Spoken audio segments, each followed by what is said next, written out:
Good morning, church. Well, ladies, it's Hat Sunday once again. So any of you who would like to take part in the procession, please go to the back of the chapel and get ready. We want you to come forward and show us your beautiful headgear. So please, I see lovely hats and I'd love for you to be in the procession.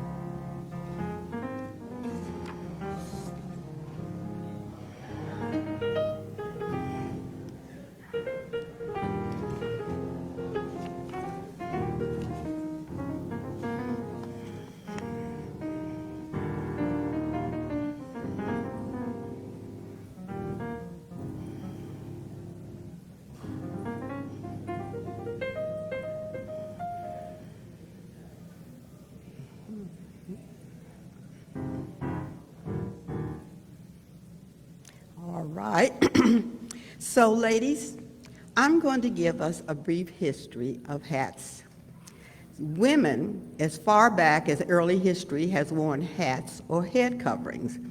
Historically, hats or head coverings have been a symbol of wealth, rank in society, or even of religious virtue. Scripture tells us in 1 Corinthians 11, 13 through 15, that women are expected to cover their heads in church. While much has changed over the centuries, hats have almost always been a staple when it comes to women's fashions. Adorning your look with a fabulous hat is still one of the easiest ways to make an ordinary outfit come alive.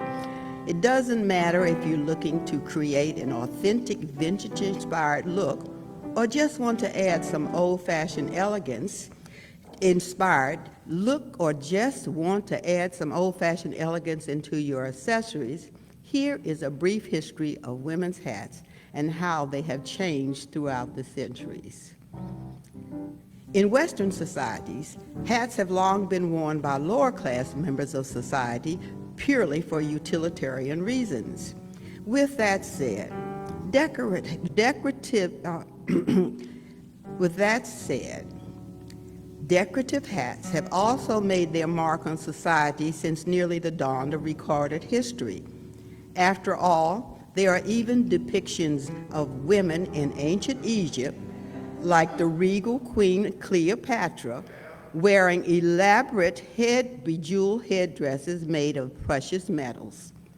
Ladies' hats were also very prominent during the Renaissance era. During that time, overseas trade stimulated the economy in parts of Europe, making members of society more prosperous than ever.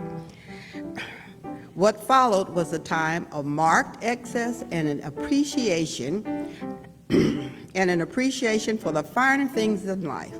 It was during this time that hats became widely acceptable by the public as a fashionable accessory rather than just a utilitarian item. During the Middle Ages, this trend continued. Members of the royal family or upper middle class citizens often paired their lavish gowns with beautifully embellished hats, often made of materials such as velvet, taffeta, silk, felt, and even animal hides. Marie Antoinette was known for her elaborate hat accessories. She is credited recreating the fascinator, a unique take on a woman's hat.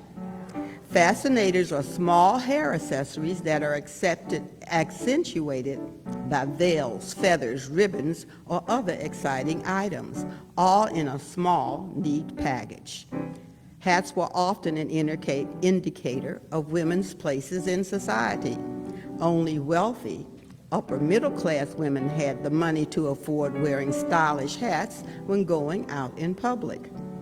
Lower-class women wore mob caps, unstructured hats made of linen that kept their hair cleaned and covered during daily chores. These hats were only worn indoor and typically showed a woman's lower status in society as a servant or maid or working woman. The mob cap was quite indicative of a woman's place in society. This trend continued until the early 20th century. The more wealth one had, the more expensive hats one could buy. In the early 18th century, wide-brim bonnets were squarely in fashion.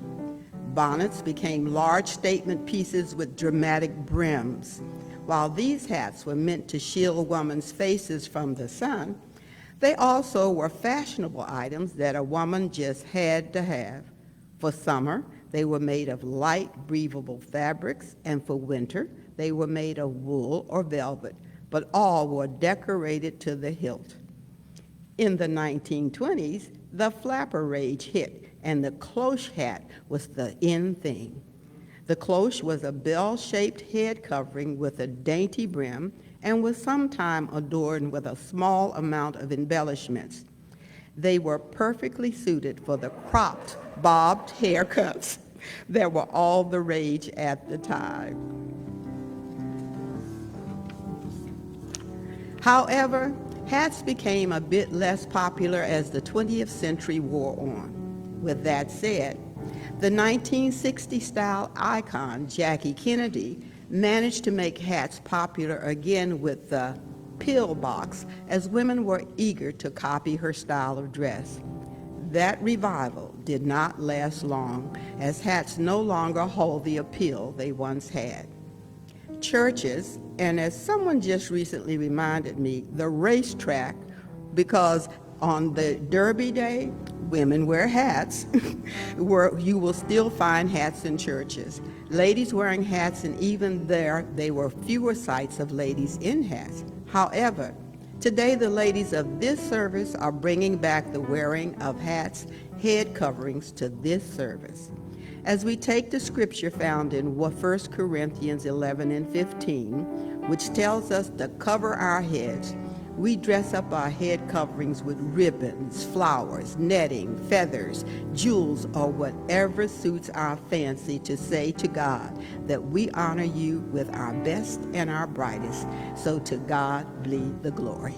Thank you.